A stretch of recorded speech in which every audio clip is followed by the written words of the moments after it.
Yes, welcome back to Eagles Biology Classes YouTube platform. Students, in the previous session we complete the C3 cycle which take place in the stroma of chloroplast and the reduction of CO2 take place in Calvin-Benson cycle. So right now we are going to start a very special activity which is happen in C3 cycle and the activity is photo respiration. आज अपन जिस topic की बात करने वाले हैं वो topic है अपना फोटो रेस्पिरेशन. क्या डिस्कस करने वाले हैं अपन? Photo respiration. सब इधर ध्यान देंगे. सर फोटो रेस्पिरेशन क्या होता है? फोटो रेस्पिरेशन क्या होता है? इधर देखिए. ये आ गया मेरे पास में topic photo respiration. Photo respiration क्या है? प्रीवियस क्लास में मैंने आपको एक एंजाइम के बारे में बताया था which is the most abundant enzyme in nature and the enzyme is rubisco. क्या नाम था उस एंजाइम का? सर उस एंजाइम का नाम था रूबिस्को. क्या नाम था? रूबिस्को. ठीक है. अब जो ये रूबिस्को होता है रूबिस्को जो होता है इसकी फुल फॉर्म क्या होती है sir? Ribulose 1,5 bisphosphate. Ribulose 1,5 bisphosphate carboxylase. Carboxylase oxygenase. Oxygenase enzyme. RuBisCO most abundant enzyme. Most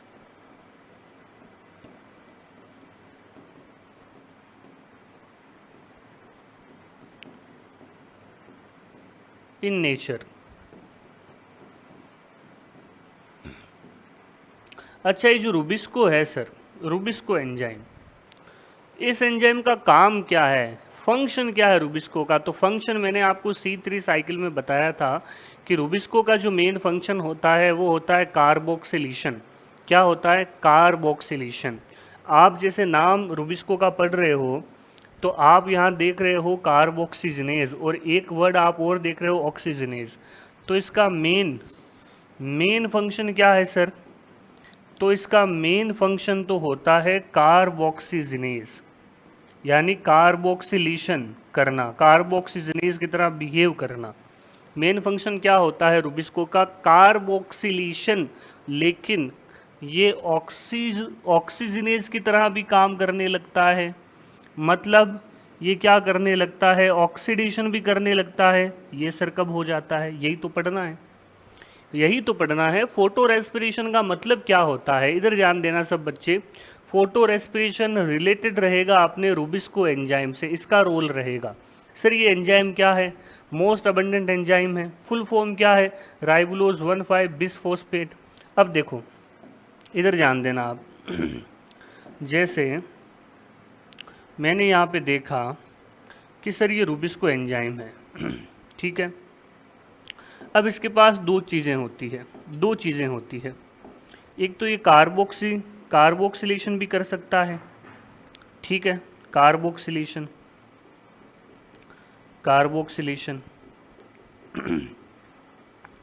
और दूसरा ये ऑक्सीडेशन भी कर सकता है. ऑक्सीडेशन. सर ये कार्बोक्सिलेशन कब करेगा? कार्बोक्सिलेशन तब करेगा जब इसके साथ आकर के RUBP के साथ CO2 ऐड हो जाएगी.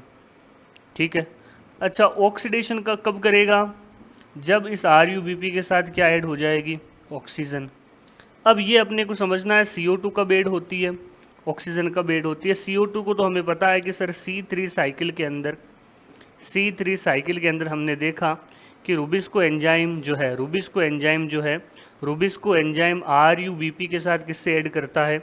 सर RUBP के साथ ये CO2 से ऐड करता है. मतलब रूबिस्को एंजाइम यहाँ पर कार्बोक्सिलेशन की तरह बिहेव करता है. अब सुनना मेरी बात. अब सुनना आप ध्यान देना. अब जो चीज़ मैं आपको बता रहा हूँ कि सर ये जो एंजाइम है आपके पास रूबिस्को, ये जो एंजाइम है रूबिस्को, ये जो रूबिस्को एंजाइम है, ये रूबिस्को एंजाइम ऑक्सीडेशन कब करने लग जाएगा? ये रूबिस्को एंजाइम ऑक्सीडेशन कब करेगा?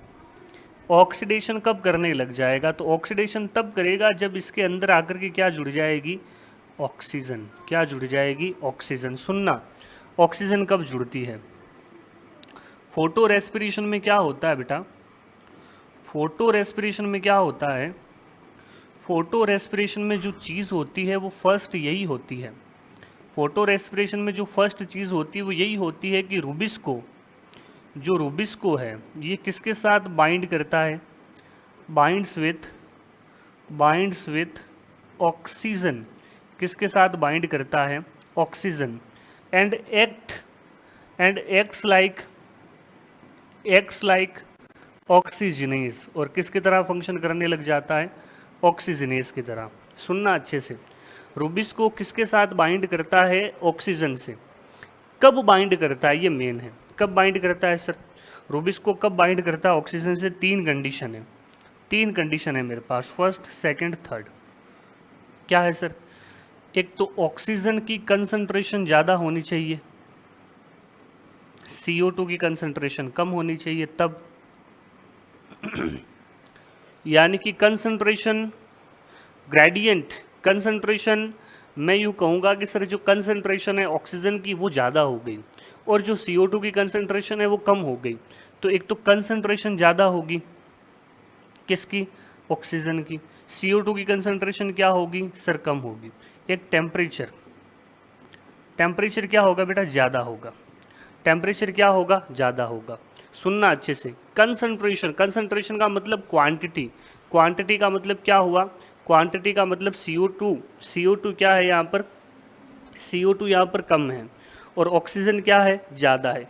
दूसरा क्या है? टेम्परेचर क्या है? ज़्यादा है। और क्या ज़्यादा रहेगी? तो सुनो आप, यहाँ पर लाइट इंटेंसिटी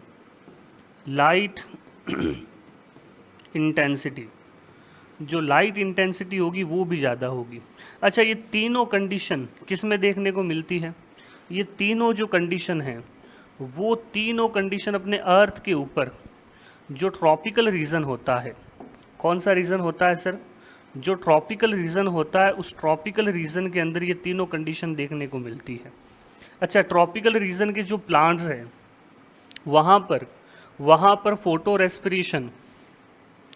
रेस्पिरेशन उन प्लांट्स को करना पड़ता है due to the atmospheric situation. Photorespiration क्या है? पहली चीज़ मैंने आपको बताई फोटो रेस्पिरेशन की कि सर रूबिस्को बाइंड करेगा किसके साथ? ऑक्सीजन के साथ। अच्छा, किसकी तरह एक्ट करेगा? ऑक्सीजनेस की तरह एक्ट करेगा। अब ये जब होगा तो इससे होगा क्या सर? ये जब होगा तो इससे होगा क्या? तो सुनना होगा क्या? देखो ये रूबिस्को है, ठीक है। अब इस रूबिस्को ने क्या किया? इस रूबिस्को ने किससे बाइंड कर गया ये रूबिस्को? ऑक्सीजन के साथ। किसके साथ? ऑक्सीजन के साथ। अच्छा, जब रूबिस्को ऑक्सीजन के साथ बाइंड करेगा तो यहाँ पर जो प्राइमरी हुआ क्या था? जो प्राइमरी स्टेबल प्रोडक्ट अपने पास बनेगा वो बनेगा फॉस्फोग्लिसरिक एसिड। वही बन रहा था सर, CO2 के साथ भी वही बन रहा था। लेकिन प्राइमरी स्टेबल प्रोडक्ट है फॉस्फोग्लिसरिक एसिड, उसके कितने मॉलिक्यूल बन रहे थे CO2 के साथ? सर जब C3 साइकिल में कार्बोक्सिलेशन जब हो रहा था तब CO2 जो है वो किसके साथ बाइंड हुआ था? RuBP के साथ। तो वहाँ पर सर दो मॉलिक्यूल बने थे, किसके? PGA के सॉरी। लेकिन यहाँ पर ओनली वन मॉलिक्यूल, सिर्फ एक मॉलिक्यूल बनेगा। अच्छा, इस एक मॉलिक्यूल के साथ और क्या बनेगा? PG। सर ये PG क्या है? ये PG है फोस्फोग्लाइक्यूरेट। ये PG बन जाता है। एक बार फिर से ध्यान देना कि सर रूबिस्को जब ऑक्सीजन के साथ बाइंड करता है तो Pga तो बनता ही है, कितने कार्बन का, 3 कार्बन का, और इसके साथ एक 2 कार्बन का एक वेस्ट प्रोडक्ट बनता है जिसका नाम है फॉस्फोग्लाइक्यूरेट। क्या नाम है इसका? फॉस्फोग्लाइक्यूरेट। अच्छा, ये जो फॉस्फोग्लाइक्यूरेट है इसका कोई काम नहीं है, इसका कोई क्या नहीं है, काम नहीं है। और जब इसका कोई काम नहीं है तो यहाँ पर फॉस्फोग्लाइक्यूरेट बनने के बाद में जब साइकिल चलेगा, तो जब साइकिल चलेगा तो उस समय क्या होगा, CO2 बाहर चली जाएगी, CO2 क्या चली जाएगी, बाहर चली जाएगी। और CO2 जब रिलीज़ हो जाएगी तो देखो तो देखो आप, फोटो रेस्पिरेशन क्या है, photo respiration, photo respiration topic का नाम है सर। तो फोटो रेस्पिरेशन में हो क्या रहा है, फोटो रेस्पिरेशन में क्या हो रहा है, फोटो रेस्पिरेशन में ये हो रहा है कि सर रूबिस्को एंजाइम किसके साथ बाइंड करता है, सर रूबिस्को एंजाइम ऑक्सीजन के साथ बाइंड करता है, ठीक है। प्रोडक्ट क्या बनते हैं इसके प्रोडक्ट क्या बनते हैं सर, इसके प्रोडक्ट बनते हैं, एक तो Pga के साथ क्या बन जाता है सर, Pg फालतू बन जाता है, फॉस्फोग्लाइक्यूरेट फालतू बन जाता है। समझ में आ रहा है, समझ में आ रहा है आपको? Sorry, there is health issue, no problem, I will manage. So rubisco किसके साथ बाइंड कर रहा है सर, ऑक्सीजन के साथ बाइंड कर रहा है सर।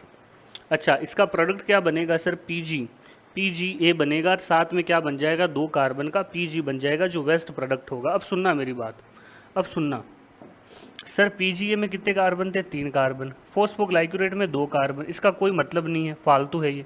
अब देखो यहाँ CO2 क्या हो रही है भाई, रिलीज हो रही है, CO2 क्या हो रही है, रिलीज। सुनना, फोटो रेस्पिरेशन में ध्यान देना आप, एड क्या हो रहा है, ऑक्सीजन, एड क्या हो रहा है, ऑक्सीजन, एडिशन ऑफ क्या हो रहा है भाई, ऑक्सीजन। अच्छा, रिमूव क्या हो रहा है, रिमूवल ऑफ CO2 क्या हो रही है, रिमूव, CO2 रिमूव हो रही है सर। अच्छा, इसी प्रोसेस को बोलते हैं रेस्पिरेशन। एडिशन ऑफ ऑक्सीजन हो रहा है, रूबिस्को के साथ क्या बाइंड हो रहा है, ऑक्सीजन, होना क्या चाहिए था, CO2, नहीं हुआ। क्यों नहीं हुआ, क्योंकि कंसंट्रेशन CO2 की कम थी, टेम्परेचर ज़्यादा था, ऑक्सीजन की कंसंट्रेशन ज़्यादा थी, लाइट इंटेंसिटी ज़्यादा थी, इसलिए CO2 की जगह क्या बाइंड हो गया, रूबिस्को के साथ ऑक्सीजन। बना क्या सर, Pga तो बनेगा, Pga के साथ एक वेस्ट प्रोडक्ट बनेगा Pg, फॉस्फोग्लाइक्यूरेट, वो आगे जाकर के साइकिल में CO2 को बाहर निकाल देगा। तो जुड़ा क्या, ऑक्सीजन, बाहर क्या निकला, CO2, प्रोसेस क्या हो गई, रेस्पिरेशन। प्रोसेस किसकी प्रेजेंस में हो रही है सर, लाइट की प्रेजेंस में, लाइट की प्रेजेंस में हो रही है। तो इसे मैं क्या बोल दूंगा, फोटो रेस्पिरेशन। क्या बोल दूंगा इसको मैं, फोटो रेस्पिरेशन। क्या बोल दूंगा बेटा जी, फोटो रेस्पिरेशन। और फोटो रेस्पिरेशन में याद रखेंगे कि किसी भी टाइप की कोई ATP नहीं बनेगी, नो ATP फॉर्मेशन, किसी भी टाइप की कोई ATP यहाँ पर नहीं बनती है। फोटो रेस्पिरेशन के अंदर किसी भी टाइप की कोई ATP भी नहीं बनती, किसी भी टाइप का कोई फ़ायदा नहीं होता, CO2 और चली जाती है, जितना स्टार्च बनना चाहिए वो भी नहीं बन पाता। तो इसका मतलब ये हो गया कि पौधों के लिए एक क्या है, एक नेसेसरी एविल है। एक लाइन लिखी हुई आती है, फेमस लाइन है कि फोटो रेस्पिरेशन, सुनना, photo respiration is a photo respiration is a necessary evil to plants, necessary evil for plants, ठीक है। यहाँ पे मैं लिख देता हूँ for plants, ये पौधों के लिए नेसेसरी एविल है। पौधे करते हैं, क्यों नहीं करेंगे, क्योंकि रूबिस्को ऑक्सीजन से बाइंड हो रहा है, किसकी प्रेजेंस में, ऑक्सीजन की कंसंट्रेशन जब ज़्यादा हो रही है तो उसको होना पड़ रहा है, पौधों को करना पड़ेगा, ये पौधे मना नहीं कर सकते इससे। लेकिन इस प्रोसेस के होने के बाद कोई विशेष फ़ायदा नहीं हो रहा, तो इसलिए मैं इसको कहूँगा it is the necessary evil for plants. एक बार फिर से आप देख ले, एक बार फिर से आप देख ले फोटो रेस्पिरेशन को। सर फोटो रेस्पिरेशन के अंदर एटीपी बनेगी क्या, एटीपी का सिंथेसिस होगा क्या? नहीं होगा बेटा, एटीपी बिल्कुल नहीं बनेगी, एटीपी नहीं बनेगी। यहाँ पर एटीपी के साथ साथ एनएडीपी भी नहीं बनेगा, ये भी याद रखना। No NADPH formation, no NADP formation, ठीक है ना। तो एनएडीपीएच भी नहीं बनेगा और एटीपी भी नहीं बनेगी, दोनों चीज़ नहीं बनेगी। एनएडीपीएच भी नहीं बनेगा, एटीपी भी नहीं बनेगी। तो फोटो रेस्पिरेशन सिर्फ क्या है, पौधों के लिए एक नुकसान है, लेकिन हमें पता होना चाहिए कब होता है, जब रुबिस्को बाइंड कर जाता है किसके साथ, ऑक्सीजन के साथ। अच्छा, होता किन में है कि सर जो ट्रॉपिकल प्लांट होते हैं जहाँ का टेम्परेचर क्या होता है बेटा, ज़्यादा होता है, वहाँ पे ये फोटो रेस्पिरेशन देखने को मिलता है, वहाँ पे ये फोटो रेस्पिरेशन देखने को मिलता है। Yes yes yes. और कोई दिक्कत, और कोई दिक्कत? Very good. अब अपन आगे चलते हैं, आगे चलते हैं और अगला जो टॉपिक है वो अपन लेते हैं बेटा सॉल्यूशन। जो फोटो रेस्पिरेशन हो रहा है, इस फोटो रेस्पिरेशन का सॉल्यूशन क्या है, ठीक है। क्या कुछ ऐसे प्लांट्स हैं जिनमें ये प्रोसेस नहीं होती? कुछ ऐसे प्लांट्स हैं क्या जिनमें ये प्रोसेस नहीं होती? तो देखिए ध्यान देना ध्यान देना भाई। अगली हेडिंग है अपनी solution, solution of photo respiration, solution of photo respiration. कुछ ऐसे प्लांट्स हैं क्या जिनमें ये नहीं होती? तो बिल्कुल बिल्कुल हमारे पास कुछ ऐसे प्लांट्स हैं जिनमें ये प्रोसेस नहीं होती। कौन से प्लांट्स हैं सर? C4 plants. कौन से प्लांट्स हैं सर? C4 प्लांट्स, ठीक है। C4 प्लांट्स में ये प्रोसेस नहीं होती, ठीक है। कौन सी प्रोसेस नहीं होती भाई? फोटो रेस्पिरेशन नहीं होता है। क्यों सर? उनमें रुबिस्को नहीं होता है क्या? होता है, रुबिस्को उनमें होता है, लेकिन उनकी एनाटोमी अलग है। वो एनाटोमी मैं आपको बता रहा हूँ। यानी C4 प्लांट्स ऐसे प्लांट्स हैं जिनके अंदर फोटो रेस्पिरेशन नहीं होता, ठीक है। फोटो रेस्पिरेशन नहीं होता। तो फोटो रेस्पिरेशन होगा कब? फोटो रेस्पिरेशन होगा कब? जब Rubisco comes in contact with oxygen. जब रुबिस्को किसके साथ बाइंड हो जाएगा? ऑक्सीजन के साथ बाइंड हो जाएगा, तब क्या होगा? Photo respiration. Otherwise photo respiration नहीं होगा, अदरवाइज फोटो रेस्पिरेशन नहीं होगा।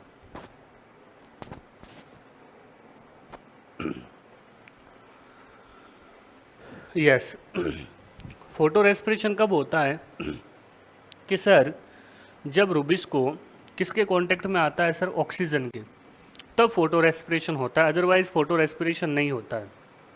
तो जो प्लांट्स की मैं बात कर रहा हूँ, C4 प्लांट्स की, ये कैसे प्लांट्स होते हैं?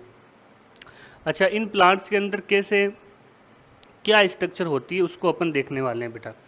देखो, C4 प्लांट्स का यूँ होता है कुछ, देखिए C4 जो प्लांट्स हैं, C4 जो मेरे पास प्लांट्स हैं, उनमें दो टाइप की सेल होती है। एक तो मैं बना रहा हूँ यहाँ पे, एक तो ये सेल हो गई, ठीक है, एक तो ये सेल बना दी मैंने, और एक सेल और होती है इनके अंदर, और ये जो सेल है, ये जो मैं अब बना रहा हूँ, ये दूसरी टाइप की सेल है, ये दूसरे टाइप की सेल है। अच्छा, जो दूसरी वाली सेल है ना, ये थोड़ी सी मोटी होती है, थिक होती है। ये जो दूसरी टाइप की सेल मैं ड्रॉ कर रहा हूँ यहाँ पे, ये सेल कैसी होती है सर? ये थिक होती है। कैसी होती है? थिक। इस सेल को मैं बना दे रहा हूँ यहाँ पे कि सर ये जो सेल आप बना रहे हो दूसरी वाली, जो वाइट कलर से मैंने बनाई है, दो तरह की सेल्स मैंने बेटा बनाई है। कितनी तरह की सेल्स बनाई है सर आपने? दो तरह की। कौन कौन सी? ये जो सेल आप देख रहे हो, इसको मैं कहूँगा मीज़ोफिल सेल। इसको मैं क्या कहूँगा? इसको मैं कहूँगा मीज़ोफिल। क्या कहूँगा सर? Mesophyll, mesophyll cell. और जो दूसरी सेल आप देख रहे हो, इसे मैं कहूँगा बंडल शीथ सेल। ये हो जाएगी बंडल शीथ सेल। अब सुनना मेरी बात, सुनना मेरी बात, क्या कह रहा हूँ मैं? रूबिस्को को किसके संपर्क में नहीं आने देना है? ऑक्सीजन के। रूबिस्को जब ऑक्सीजन के कांटेक्ट में आएगा फिक्स फोटो रेस्पिरेशन होगा।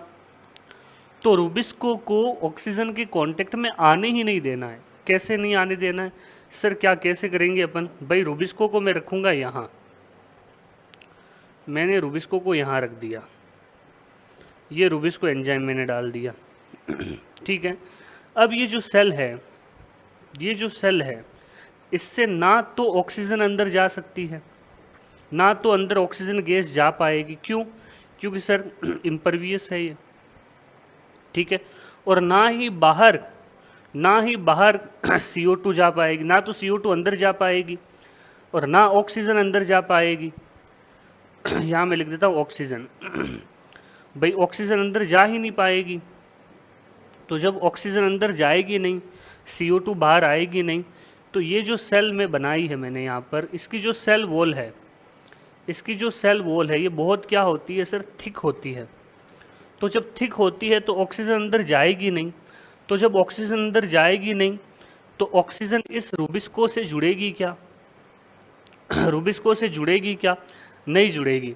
तो सर CO2 आएगा कहाँ से डार्क रिएक्शन के लिए? तो बेटा CO2 आएगा इस सेल में।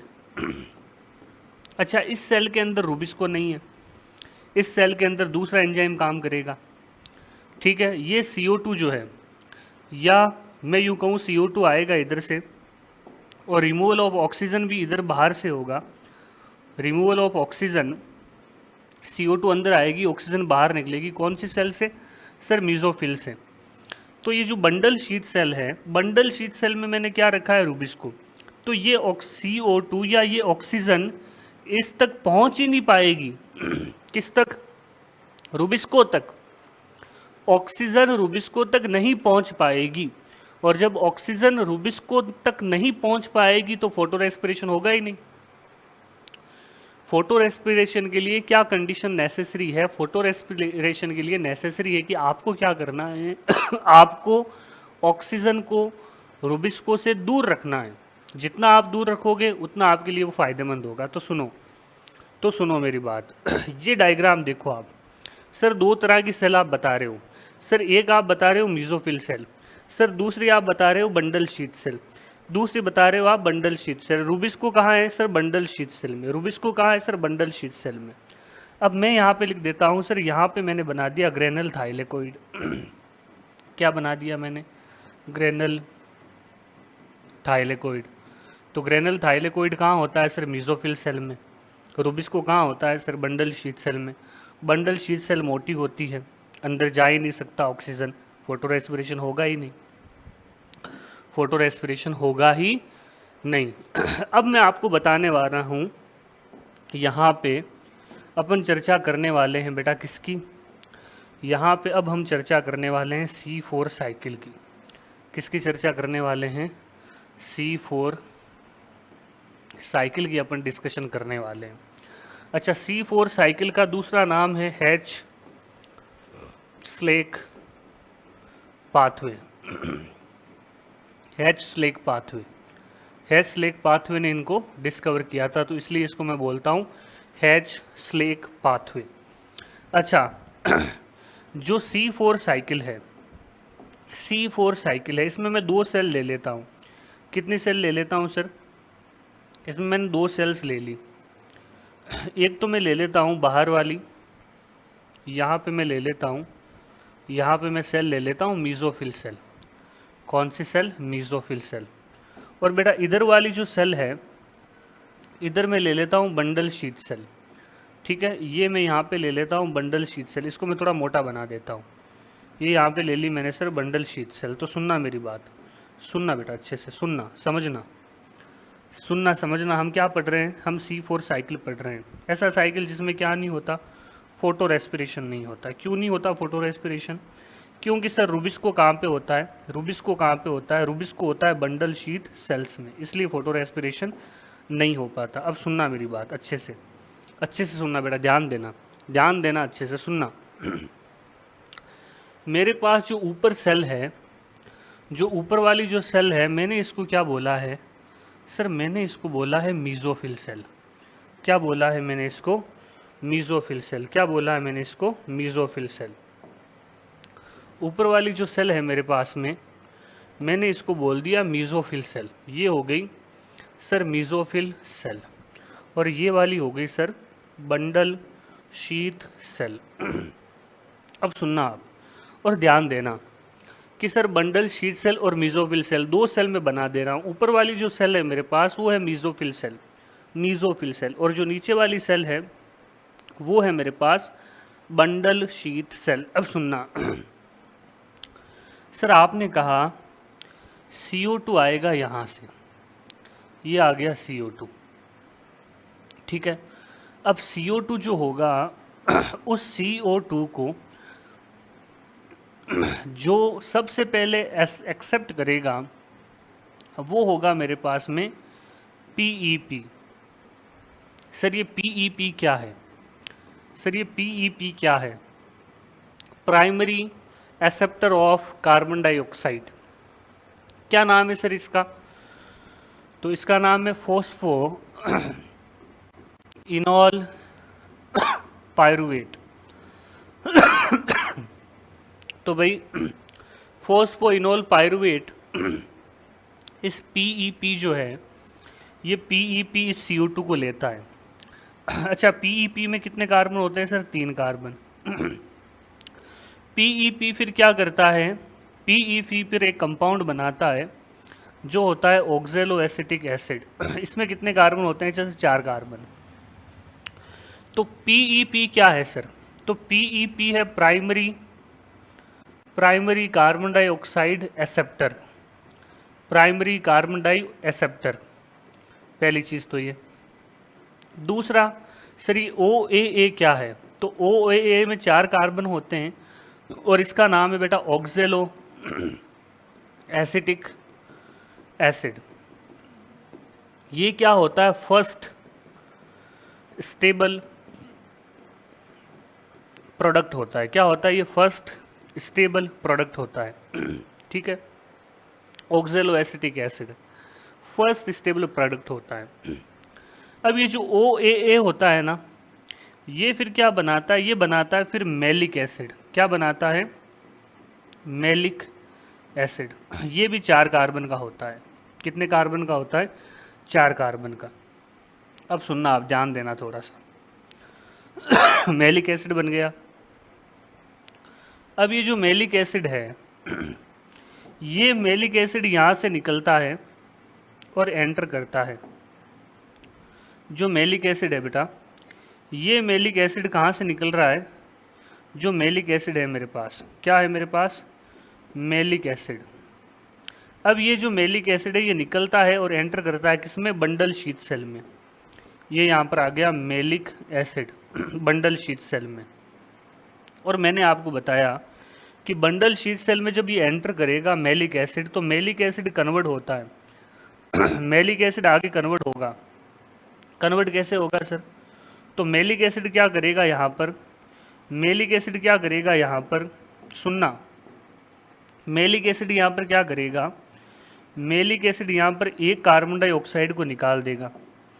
कितनी कार्बन डाइऑक्साइड को? एक कार्बन डाइऑक्साइड को बाहर निकाल देगा। ये इसने एक CO2 बाहर निकाल दी, एक CO2 बाहर निकाल दी।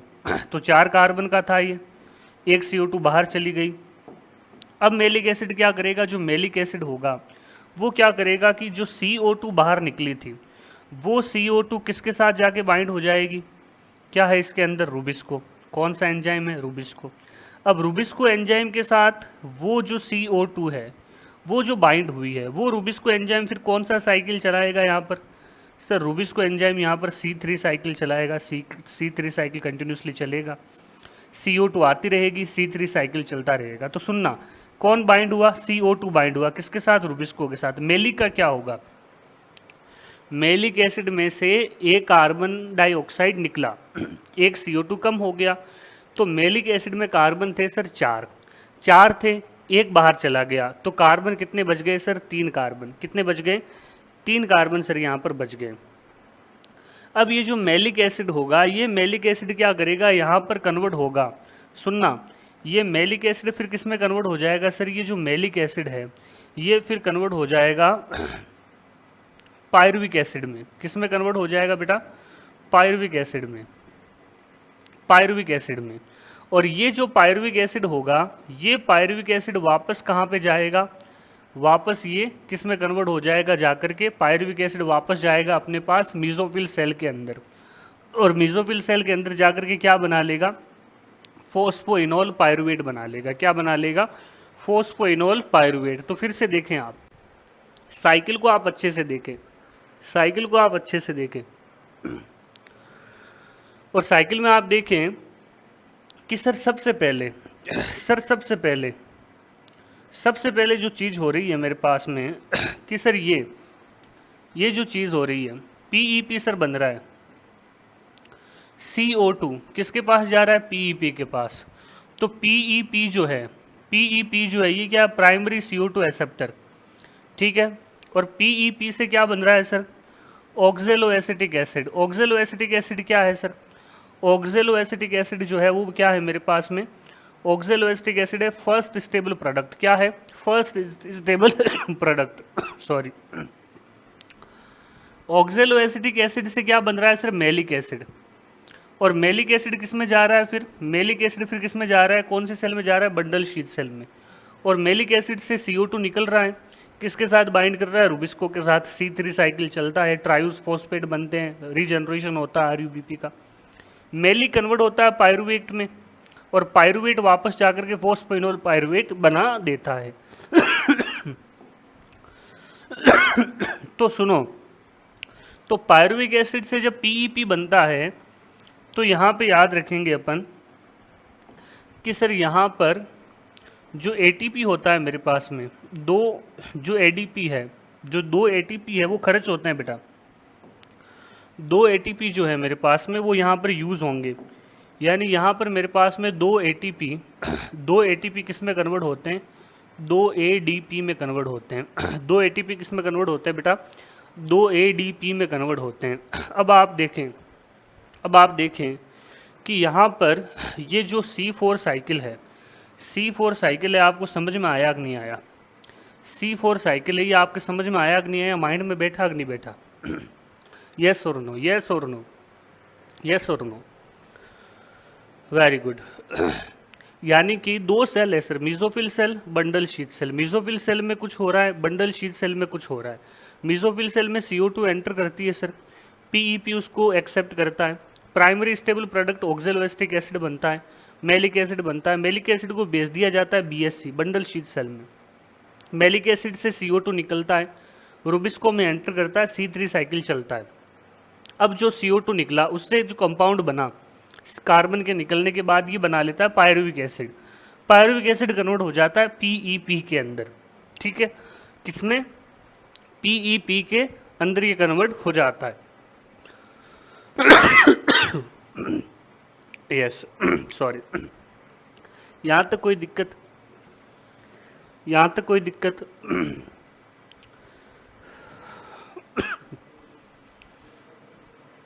Very good. अब सुनना मेरी बात। एक एंजाइम याद रखेंगे अपन कि सर यहाँ पर जो CO2 है, यहाँ पर जो एंजाइम आता है उस एंजाइम का नाम होता है पेपकेस। क्या नाम होता है? पेपकेस। यानी यहाँ पर तो रुबिस्को है ही, यहाँ पर जो एंजाइम होगा बेटा उस एंजाइम का नाम होगा पेपकेस। क्या नाम होगा उसका? पेपकेस। अब इधर देखो, आप इधर ध्यान देना। इसके आगे चलते हैं अपन, नेक्स्ट चलते हैं। अब ये चीज़ देखें आप, ये C4 के लिए मैंने नोट करा, यहाँ पे C4 के लिए मैंने नोट करा, C4 साइकिल के लिए। तो C4 साइकिल के अंदर फर्स्ट प्रोडक्ट क्या होता है सर? First stable product. तो हम बोलेंगे सर C4 साइकिल के अंदर जो फर्स्ट स्टेबल प्रोडक्ट होता है वो होता है ऑक्जेलो एसिटिक एसिड। क्या होता है? ऑक्जेलो एसिटिक एसिड। क्या हो जाएगा सर? ऑक्जेलो acetic acid. सेकंड है अपने पास में प्राइमरी CO2 एक्सेप्टर। क्या होता है C4 साइकिल के अंदर? तो प्राइमरी CO2 एक्सेप्टर होता है PEP, यानी phosphoenol phosphoenol pyruvate, phosphoenol pyruvate, ये क्या हो जाएगा, प्राइमरी CO2 एक्सेप्टर हो जाएगा। C4 साइकिल का मेन एंजाइम कौन सा होता है, तो C4 साइकिल का मेन एंजाइम होगा पेपकेस। कौन सा होगा सर, पेपकेस होगा। कौन सा होगा, पेपकेस। ठीक है सर, रुबिस्को कहाँ होगा, तो रुबिस्को होगा बंडल शीथ सेल्स के अंदर। कौन सी सेल्स के अंदर, बंडल शीथ सेल्स के अंदर। अच्छा, पेपकेस कहाँ पर होगा, मीजोफिल सेल्स के अंदर। ग्रेनल थाइलेकोइड कहाँ पे होंगे सर, मीजोफिल सेल्स के अंदर ग्रेनल थाइलेकोइड होंगे। स्ट्रोमा लेमिला, अगला अपना दे रखा है सर, स्ट्रोमा लेमिला कहाँ होगा तो स्ट्रोमा लेमिला मीजोफिल सेल और बंडल शीथ सेल दोनों में होगा। Mesophyll cell plus bundle sheath cell both, इन दोनों के अंदर क्या होता है, स्ट्रोमा लेमिला प्रेजेंट होता है। सर फर्स्ट शुगर कहाँ फॉर्म होगी, फर्स्ट शुगर होगी ट्रायूज फोस्फेट। ठीक है, फर्स्ट शुगर क्या होगी भाई, ट्रायूज फोस्फेट फॉर्म होगी। अब इसके बाद में दे रखा है टोटल एटीपी कितने होंगे सर, टोटल एटीपी कितने होंगे, तो सुनना 3 एटीपी और 2 NADPH। सर ये तो चाहिए होते हैं C3 में, तो C3 इसके अंदर हो रहा है तो ये तो है ही। इनके अलावा मेरे को चाहिए 2 ATP और, तो टोटल ATP कितने हो गए सर, टोटल हो गए 5 ATP और कितने NADPH, 2 NADPH। 5 ATP और 2 NADPH चाहिए, किसके लिए चाहिए, एक CO2 को रिड्यूस करने के लिए। तो fix 1 CO2 how many ATP is required, 5 ATP और 2 NADPH। क्लियर है। First product primary CO2 acceptor, enzyme Rubisco location, granal thylakoid, stroma lamella, first sugar, total ATP। Okay, आगे देखते हैं अपन, एक टॉपिक दे रखा है अपने पास में, क्रेंज एनाटोमी। ये कौन से प्लांट्स में होती है सर, C4 प्लांट्स में। होता है क्या है इसमें, देखो होता है इसमें ये है कि बीच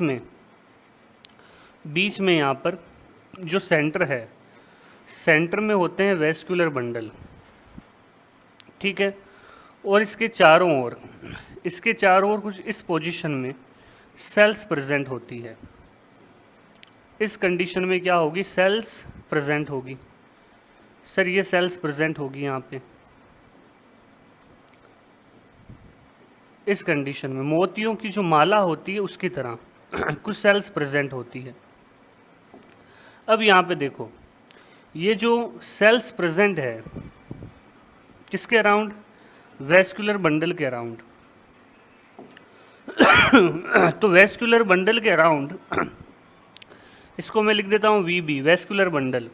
क्या लिख देता हूँ भाई, VB, वेस्कुलर बंडल। अच्छा, इसके अराउंड की जो सेल्स है ये होती है बंडल शीट सेल, और इसके बाहर की जो सेल्स है वो होती है मीजोफिल सेल, आउटर सेल। तो बंडल शीट सेल एक पैटर्न के अंदर प्रेजेंट होती है, यहाँ पर एक पैटर्न के अंदर सिचुएटेड होती है। और इसी पैटर्न को मैं क्या बोलूँगा, इसी पैटर्न को मैं बोलूँगा क्रेंज एनाटोमी। क्या बोलूँगा इस पैटर्न को मैं, क्रेंज एनाटोमी। अब सुनो मेरी बात, अब इधर ध्यान देना।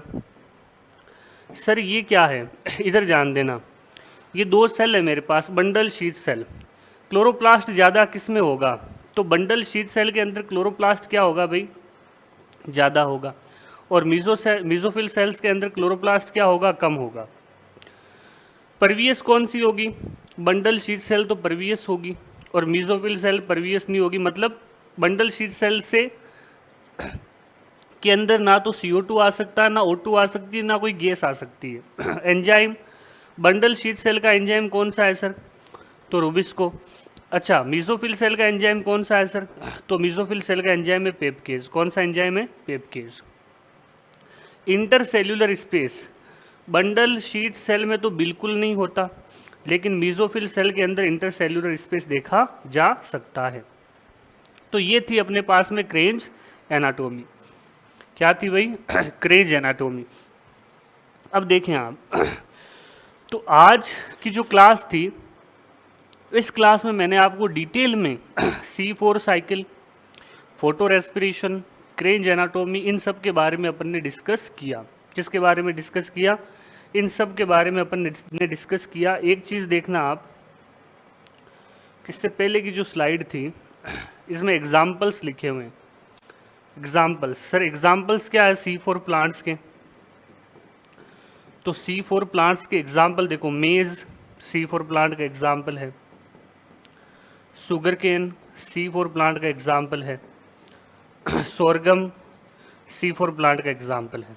ठीक है, तो जो C4 प्लांट्स होते हैं इनके अंदर अपन ने देखा कि किस तरह से, इनके अंदर अपन ने देखा कि सर किस तरह से C4 साइकिल कंप्लीट होता है। और C4 साइकिल के साथ साथ मैंने आपको स्टार्टिंग में क्या बताया था, फोटो रेस्पिरेशन से अपन ने स्टार्ट किया था कि फोटो रेस्पिरेशन कैसे होगा। सो इस क्लास को अपन यहीं क्लोज करते हैं। बहुत बहुत धन्यवाद जुड़ने के लिए। देखते रहिए आपका अपना YouTube channel eagles biology classes. Thank you so much.